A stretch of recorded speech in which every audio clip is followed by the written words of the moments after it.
মার্কিন পররাষ্ট্রমন্ত্রী Marco Rubio শনিবার আফগানিস্তানের তালেবান নেতাদের ধরিয়ে দিতে পুরস্কারের ঘোষণা দিয়েছেন। তিনি বলেছেন, দেশে আটক আমেরিকানদের সংখ্যা পূর্বের ধারণার চেয়ে বেশি হতে পারে।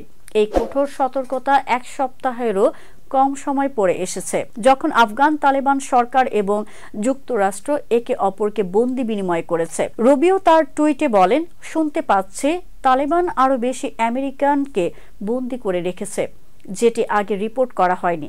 যদি এটি সত্যি হয়, তাহলে আমাদের তাদের শীর্ষ নেতাদের ধরিয়ে দিতে অত্যন্ত বড় পুরস্কার ঘোষণা করতে হবে, হয়তো এমনকি যা আমরা বিন লাদেনের জন্য রেখেছিলাম তার থেকেও বড়। বাইডেন প্রশাসনের সঙ্গে চুক্তি অনুযায়ী তালেবান আফগানিস্তানে আটক সবচেয়ে পরিচিত আমেরিকান রায়ান করবেটককে মুক্তি দেয়। তিনি 2022 সালের আগস্টে আফগানিস্তানে আটক হয়েছিলেন। তালিবান আরও মুক্তি দেয় উইলিয়াম ম্যাককেন্টিনকে, যার সম্পর্কে খুব কম তথ্য রয়েছে। বর্তমানে তালিবান সরকার নারীদের উপর কঠোর নিষেধাজ্ঞা আরোপ করেছে, যা আন্তর্জাতিক সমালোচনার মুখে পড়েছে।